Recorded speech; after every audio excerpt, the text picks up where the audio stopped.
Yeah.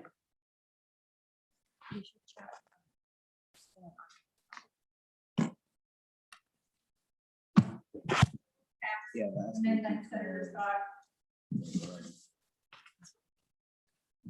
Oh, okay. I'll hand these out and then I'll hand that one out Okay. when it comes up. Okay, good. But that won't be the, Bringing it. is there an amendment one? I've got an amendment two. Thank you.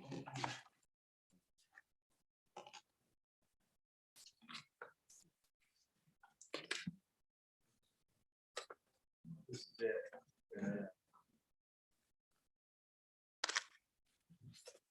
Yes, there is an amendment one. Ah, okay.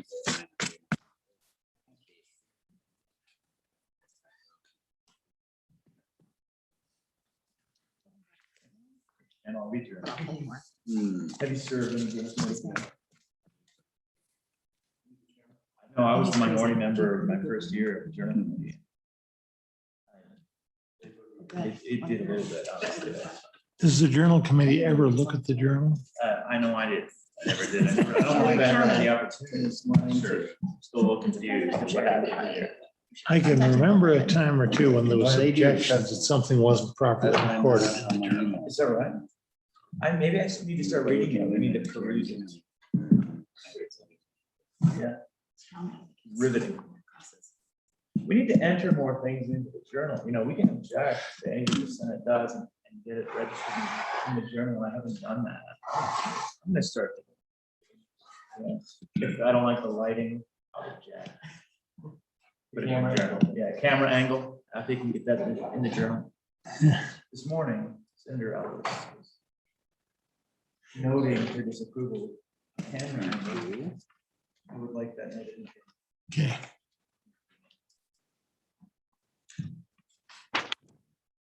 Okay. Hands are dry. Can't get a hold of paper. Thank you so Sunday today. Okay. Committee, we've got House Bill 173. We've got a series of complicated amendments.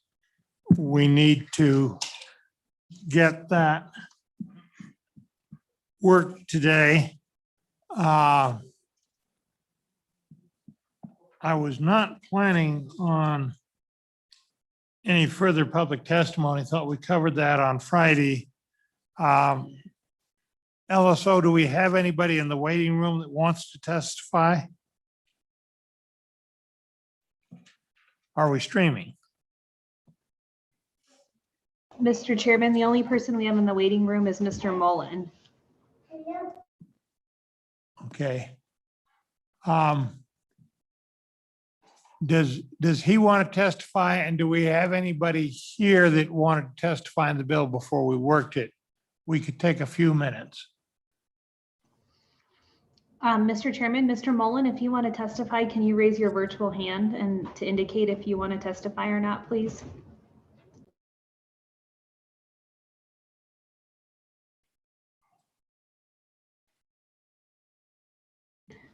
Well, Mr. Chairman, he hasn't raised his yellow hand, Okay. so I don't think he wants to testify. Okay. Well, I didn't see anybody here that wanted to either. So we'll go ahead and work the bill. I don't know, I really don't know how long it's going to take. The first amendment we've got is Whiteman, Ellis, and Salazar. Who wants to present that one? Amendment number one. Yeah, get them in order because I'm going to do them in numerical order. Oh, I will, Mr. Chairman. Okay, Senator Ellis. Thank you, Mr. Chairman. This would alter on page 70. At the end of the bill, there's section 6. This would create, or this calls for the study on reorganizing Wyoming school districts to improve efficiency. And we heard testimony on Friday that initially this is envisioned to be performed by the State Board of Education. We heard testimony from the board with concerns about the timeframe and their ability to complete this task. And so in working with my co-sponsors of this amendment, this would create an executive, You and I don't have the same amendment one. I think they're out of order sequentially. We've got two that have one. Oh, yeah, That's probably- Ah, there you go. okay. Well, this one deals with section 6. Yeah, this one, it says 801. Well, okay, we'll do the 801 first and the 101 second. Okay. Gotcha. 801. So my apologies, Mr. Chairman. So Why they numbered them that way, I don't know. this Okay. would, instead of having the State Board of Education do this, it would create an executive task force. And it would include members of the Governor's Policy Office to take the lead, the Department of Education, the State Budget Department, the Department of Revenue, and the Office of the Attorney General to conduct the study. And it would push the date out to November 15th, 2022.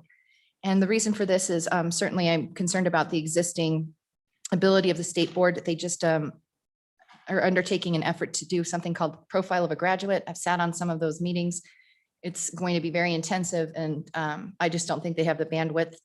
Aside from that, if you look at why we have the State Board, their real mission is to talk about what kids learn in school. And that's where I think their expertise lies. When we're looking for efficiencies, I do think we need people that have an understanding of our district boundings, our taxing districts, and just some of those other kind of broader issues that the State Board, in my view, is just, that's not in their wheelhouse. So that's the amendment, Mr. Chairman. The report would be due November 15th, and it would have just a new task force members. Okay, and just thinking out loud about it, with November 15th, that could still lead to a bill at the budget session if we needed a bill to implement the findings of the task force. And did we not hear testimony on Friday from the State Board that they would have difficulty doing this within the time frame? Yes, Mr. Chairman, we did hear that the State Board would have difficulty. I pushed this notably out to November 15th, 2022. I don't know if that's too far in the future, certainly a discussion point. Okay. So if we wanted to Okay, move it back to that's- 21, so- that would be fine. So you've stretched it out that far. Correct.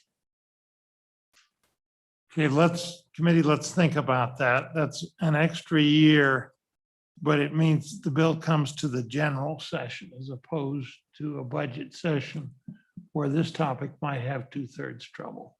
Correct. And then, Mr. Chairman, just another thing to add.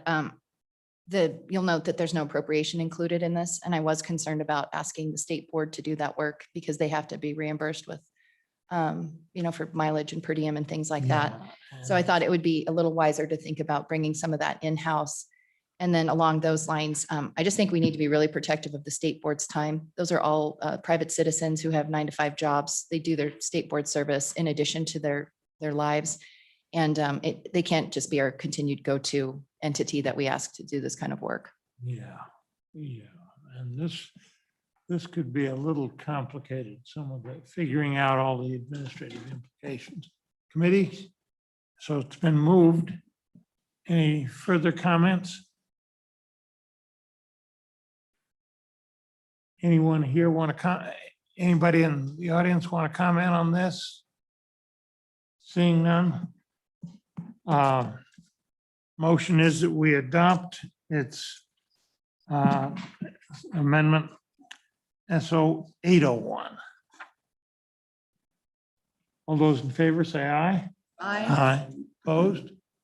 That carried.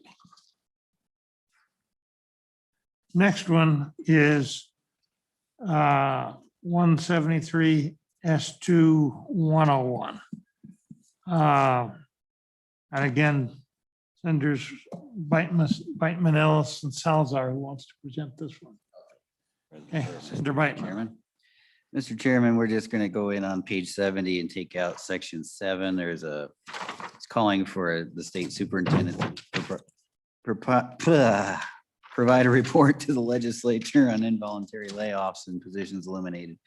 I just don't think that part of is necessary in this bill, and accordingly just decided to take the amendment and take it out. We can get that report anytime we need that information. We can get that from the state superintendent. So simple little amendment. Simple little amendment. I must say, I don't see anything in the bill as it comes back to us that's likely to cause an involuntary layoff. Do you? Okay, so Senator Office. Thanks, Mr. Chairman. I'm going to be against the amendment. I actually think this is a reasonable report and it's not particularly onerous, but it's exactly the kind of thing we should hear about. If there's no existing report that provides specifically this information about positions eliminated, actually, to some degree you can get from the crew report, although what you really get out of the crew report is the number of positions that are filled. Doesn't necessarily mean those positions were eliminated. Involuntary layoffs, I don't know how you would glean that from the crew report. So when we've asked districts in the past to sort of voluntarily get us information, you bat about 500. And you find out about half the information you want if it's not a statutory request. At least that's what I've found over the years. So I think this is valuable information and it's not onerous having it in the bill. Would it pick up things? And again, I'm thinking aloud, would a report like this pick up things like where somebody's enrollment had mightily declined? Mr. Chairman, And that caused the cost of the layoff? we would certainly get that. I mean, that would be something that would have to be considered because we get our ADM reports, both the October report and then the final And report What, that can be considered. what do you envision we do with the? Understand what the implications of our actions were with regard to positions and where those positions were eliminated or not. I mean, the concern I think that I've expressed with the cuts that we're proposing and decreasing the classroom size, et cetera, is that they would be carried out through elimination of positions primarily. So if we want to know, was I wrong? And then you guys can all say, hey, Chris was wrong. This is the Chris was wrong report. Let's do that. Frankly, I don't think even if we adopt all the amendments we're talking about today, you'd have any, but I think you would have a bunch that were the result of enrollment declining. And I don't know what you do about it or even want to do about it unless you're viewing education simply as a jobs program and not primarily the mission of educating the kids. So, Mr. Chairman, enrollment translates to ADM, which translates to positions, which translates to model funding. And we look at that every year. This report, I think, is trying to get at how the districts specifically respond to this legislation. Again, if it turns out a report that we say, well, we didn't get anything very interesting from that, or nothing happened as you suggest may be the case, I don't know that that's a bad thing, but this is a one-time report that isn't necessarily going to be clear from our traditional reports, which tend to look at aggregate numbers. This would provide an opportunity for us to specifically see through how the districts deal with the implementation of this act. To me, that's valuable. I don't know why denying information would be better. Okay, committee, anybody else want to comment?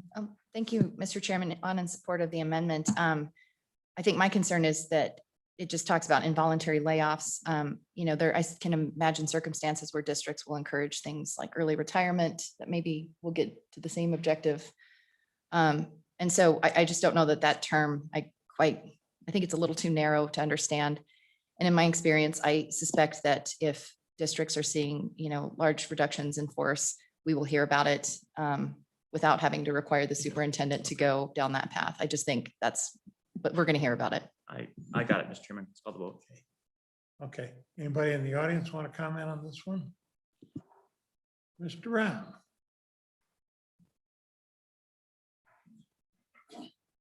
Mr. Chairman, Boyd Brown, Superintendent, Laramie 1.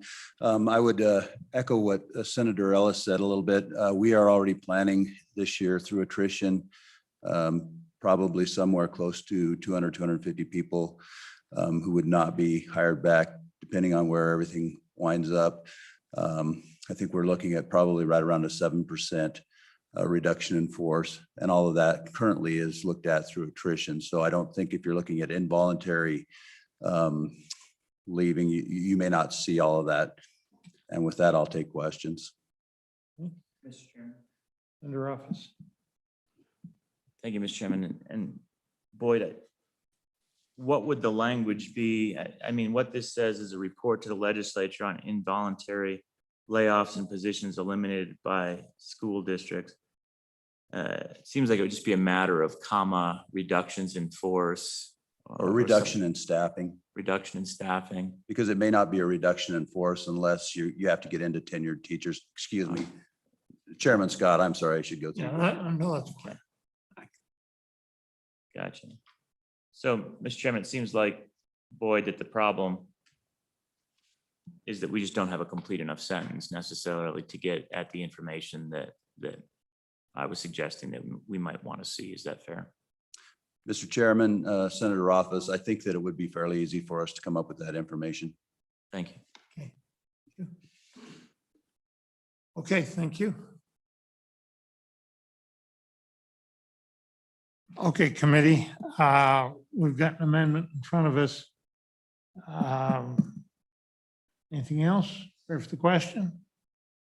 All those in favor of the amendment, say aye. Aye. Opposed? Okay, that carried. The next amendment we've got is 3002. This is one that I've developed, and it's got some this one's unusual. It's got some handwritten changes on it. And let me explain conceptually what we're trying to do here. Had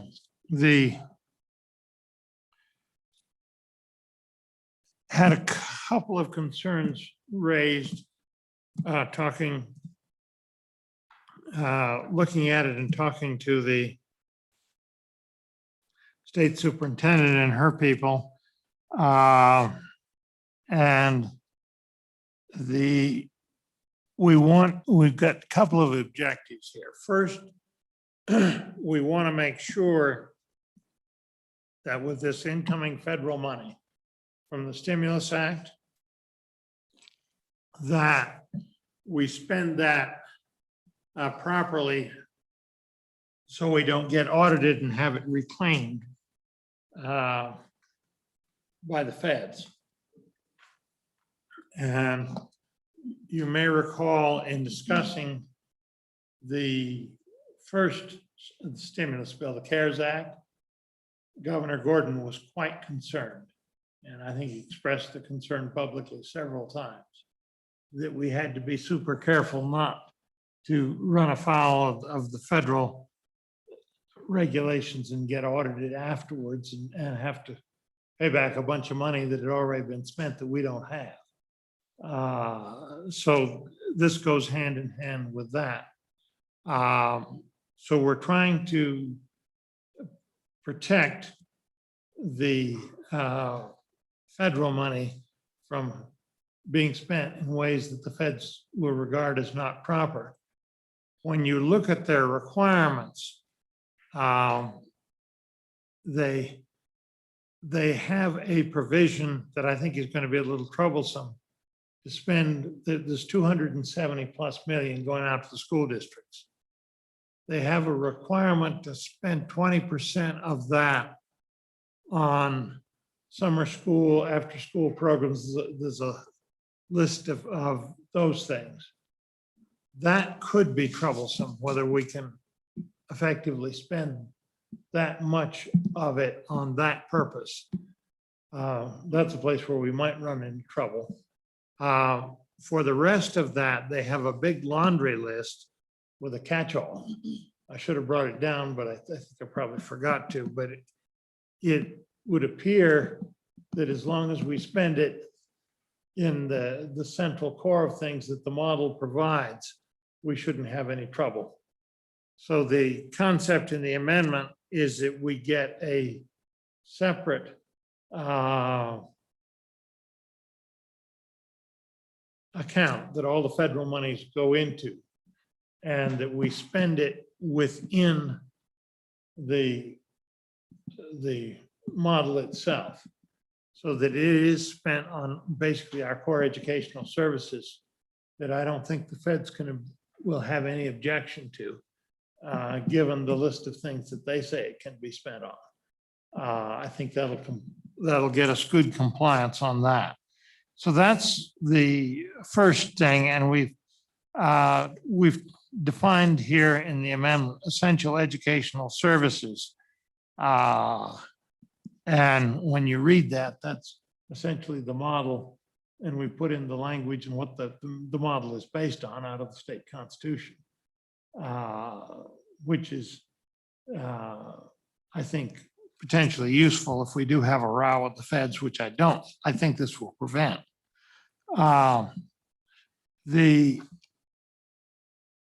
next thing is that does lead to double funding, because the way our system works, we fund everything in the model. And that's sort of how the model is defined, basically. It's defined in the statute, and then we fund that. So you'll have some money that was intended to be spent within the model left over. And we put those then in a reserve account that can only be funded for things spent on things within the model. So that gives us something going forward against the day when the state may be unable to fully fund the model. It'll give us some more time before we have a crisis, or allow us to ease into a crisis.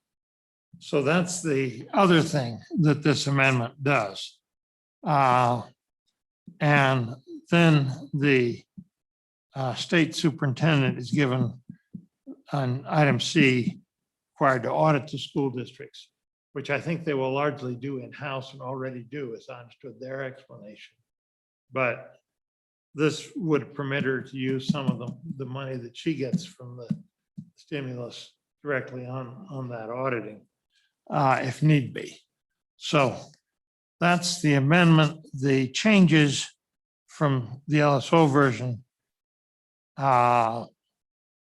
we don't actually appropriate funds in this bill. And we don't want to, or we got to go through a Mickey Mouse with the Appropriations Committee. So any federal funds received by a school district under section, and then the references to that most recent stimulus, that's the proper reference, shall be deposited into a separate account. And then we add to the definition here, and as provided by 2113-309.1 enacted by this act. That's where we're translating Schedule A into statute as modified. And it does turn out that 2113-309M and Section 5 of this act, which is the Barlow Amendment, do modify that figure. So it just makes that definition a little clearer. So that's what that does. And then if we define it that way, in line 23, we can cross out the as provided by. It's already in the definition. So that's the amendment, and I'll move it, and that's what it does. Any discussion? Anybody in the audience want to speak to this? Seeing none.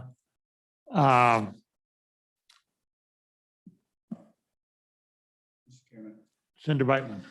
Just a question on what happens to the fund after this is over with.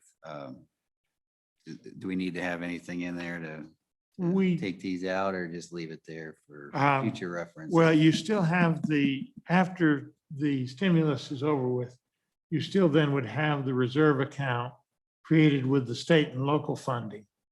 And the restriction on that, it has to be spent for the essential services within the model.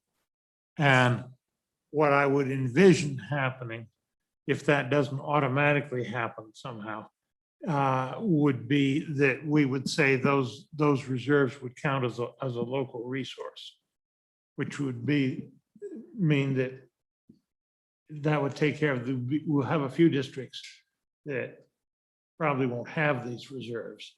Just in the vagaries of the federal funding, we've got a handful of districts that are ineligible to get the stimulus. Claremont is one of them in your area. So if we did that, once the period where we're receiving the stimulus is over, if we said then these can be counted as a local resource, that would be a way to deal with that. And it is a special reserve account, so it is separate from the reserves that they already have accumulated, that they can spend much more broadly. So that's what it does.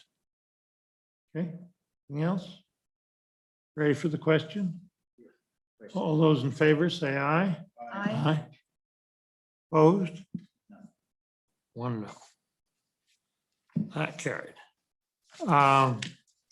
The next one is the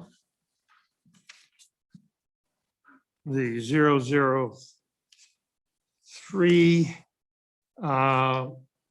This is what this one does is in the model, we are raising the class size by 2 and increasing the teacher salary component in the model. The bottom paragraph increases the salary component. The top one, as you can see, lowers the class size. And this is a concept we had in the recalibration bill we passed. It's a little different. And the LSO tells me we have the increase in the teacher's salary balancing the effect of the reduction in the class size. So it's a balanced thing. And the intent is to bring the model closer to the reality of what we actually see in the school districts. If we're off just a little bit, the mechanics of the Barlow Amendment should keep us from getting in trouble with the feds on the maintenance of effort if we're off a little one way or the other, which is always possible.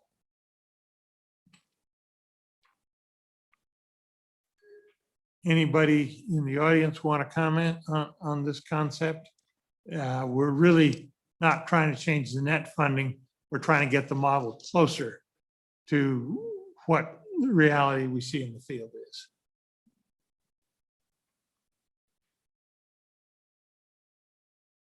Okay, committee discussion? Andreas. Thank you, Mr. Chairman. I really like the notion of protecting teacher salaries. I think in some of the emails I've received from the public, I feel like there's a little bit of confusion or concern that somehow this is an attempt to target teacher salaries first. And I just wanted to make sure that I understand the intention of this is to protect teacher salaries from being reduced. Am I accurate in making sure that we're all on the same page? That was my instructions to draft it. So that's what we're trying to do. I do not think that they included, and they should have, the idea of making the teacher salaries a categorical grant. And we may need to go back to them for a committee of the whole amendment on that. So I think that piece is missing.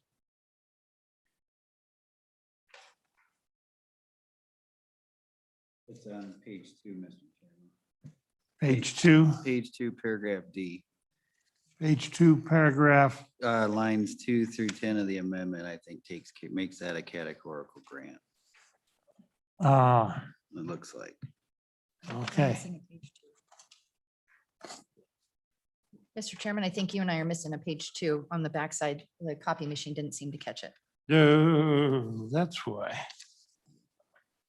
Okay. Yeah, okay. Let me make sure. No, that's amendment 3. Oh, this is amendment 3, yeah. Yeah, okay. So we're missing the page, yeah, the copy machine missed page 2. No wonder I was surprised. Yeah, okay, so it is, we do have that component in it, okay.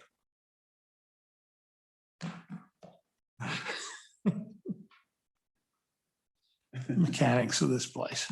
Okay, so it is made, Where's that? it is proposed with the missing page 2. Thank you, Senator Bynum.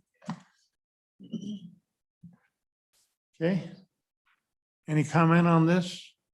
Comment on this? Okay. Committee, Move the amendment. amendments moved. All those in favor say aye. Aye. Aye. Opposed? No. Okay, that carried. Amendment number 4. This one, page 63 of the bill.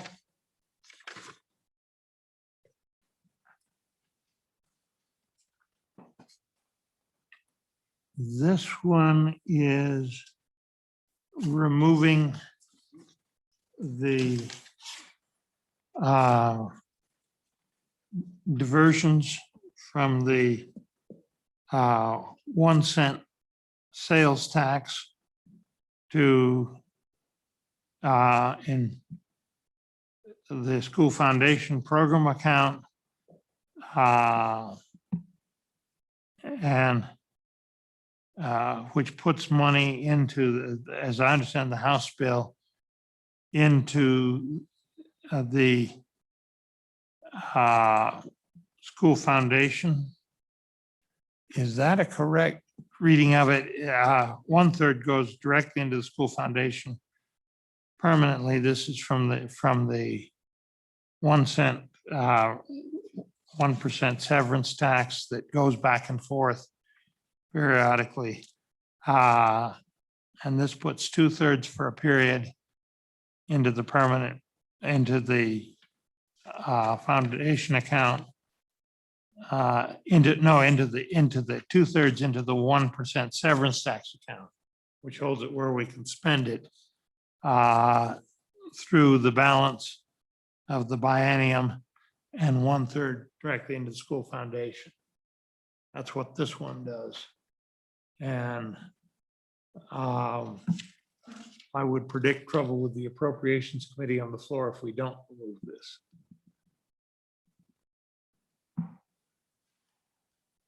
Anybody want to comment on that? Seeing none.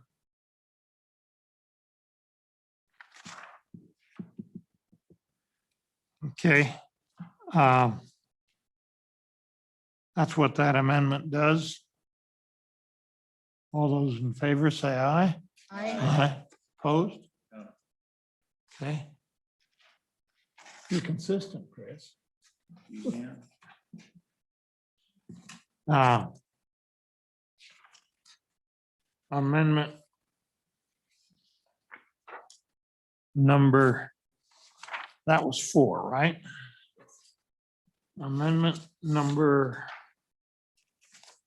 there's an amendment 5 here. Let me.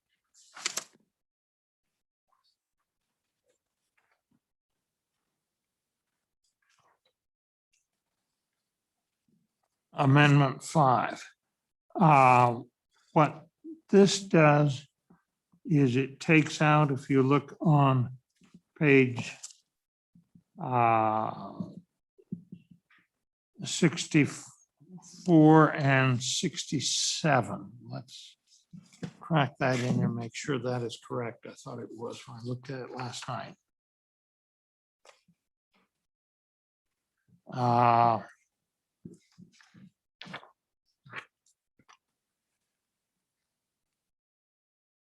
Page 64 through 66.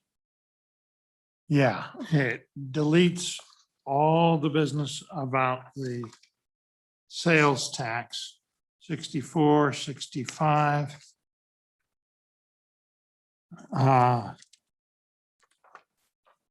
66.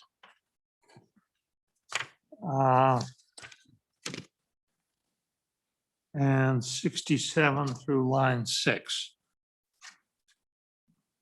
So it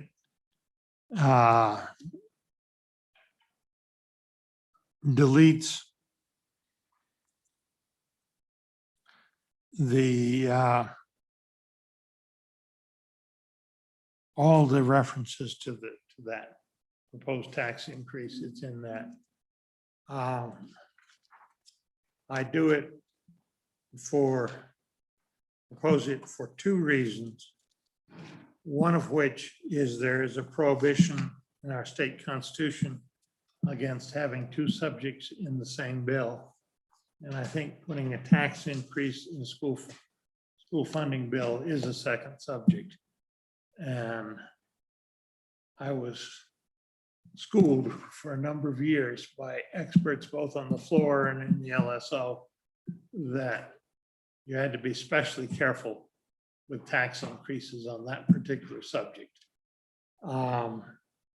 And second, frankly, I don't think we can get 16 votes on the floor of the Senate with a bill that has a tax increase in it. And that's the principal reason. We'll find out. If we pass the amendment, we'll take it up there with that in it, be debated separately. And frankly, if assuming the standing committee amendment carries, and I think it will, I might come back with a version that gives a date certain, like after the next general session, and proposes the tax increase and find out, am I right as to how people upstairs feel? The point of that would be to get a roll call and a firm understanding so that we know what the Senate really thinks on this subject. So, but that's what the amendment does. And I'll move it. Discussion, Sandra Ellis. Thank you, Mr. Chairman. We discussed this last week when we took public testimony on the bill, and I recall asking LSO very specifically, is there any chance that we would get to 650 million in the LISRA this year? And, the testimony we heard was be nearly impossible for that to happen. Yeah. And so I have concerns about the flipping light switch nature of a tax coming on and off. So I mean, we'll meet again. We'll be back here before you know it. And so the revenue raising piece, I think, is a conversation for another day. Certainly appreciate your willingness to bring that back as a floor amendment for the body to consider in further length, but just really dislike the nature of a light switch for our tax policy. Yeah. And I think you're probably not the only one who feels that way. Further discussion? Okay. All those in favor of this amendment, say aye. Aye. Opposed? No. Not carried. Do we have any further? Do we have any further amendments?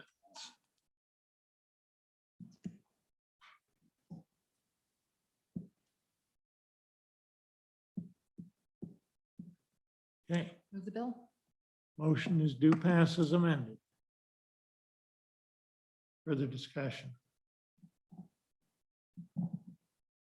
I would say, I think this bill is going to be critical because it has become more critical since the federal stimulus came along, because I think it is important that we protect ourselves from adverse effects in the federal stimulus. And, you know, if we could get in real trouble if it's not spent properly. And we do have to take into account the maintenance of effort requirements. And I think the Barlow Amendment does that quite well. And we have changed that one amendment did change in the first year using the reduction in the insurance more and the Barlow Amendment less. And I think that's more defensible in the Wyoming courts. So I do think this is a critical bill. Any further discussion?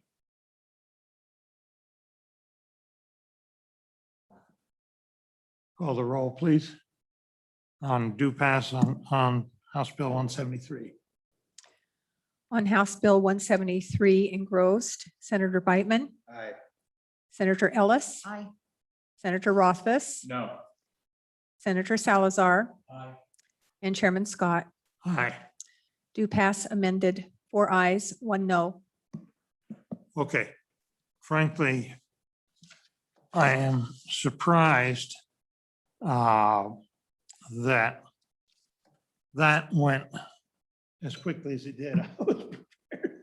I find that as a chairman, guessing how long things will take is perhaps the most difficult thing to do, and I get it wrong some of the time. Committee, a couple of things. Make sure that Lavelle has a calendar schedule from you. So as we plot meeting dates, we can try to get one that everybody can attend for the interim. So do make sure about that.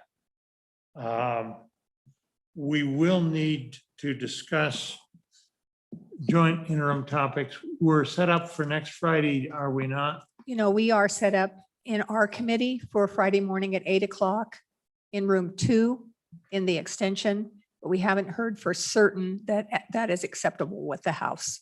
I believe that it will be. Okay, so that's technically with the House. The Wednesday meeting,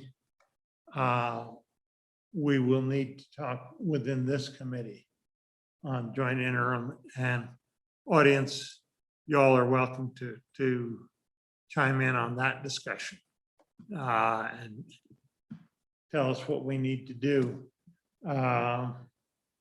For the rest of you, think about Senator Rothfuss and I were discussing last night, looking into university governance, which has been a topic before. Chris, you want to prime the pump a little on that, or wait till Wednesday? We can chat about it. Okay. That's an issue that's possible. The school capital construction, I think, is not going to get solved this time. That's something we probably need to do. And we probably have to have some look back as to what happened with the stimulus money. I don't know. That's a possibility, but we can discuss those in detail on Wednesday. We have gotten 2 more bills assigned. At least one of them will probably come up Wednesday as well. There is one that is a big rate on the LISRA account for something else, and we'll have to look at that. And if on that one we discussed before, the what do they call those scholarships for people coming, non-traditional students? If they can come up with a decent funding source, I'll bring that back up. But so far, I haven't seen it. It's all either raid the Hathaway or raid the LISRA. And I don't know, my opinion is that's not a good idea. The LISRA gets us in trouble down the line. The Hathaway is something I hope we'll be protective of. So that's where we stand on things. And a meeting on Wednesday, Lavelle, meeting on Wednesday, I understand, will not be here. The powers that be want to use this room and the room across the hall as a standard site for joint conference committee meetings because they can live stream them from here. So they're going to move us down to the tunnel to the Hirschler for our Wednesday meeting. Okay, committee. That's it. Thank you.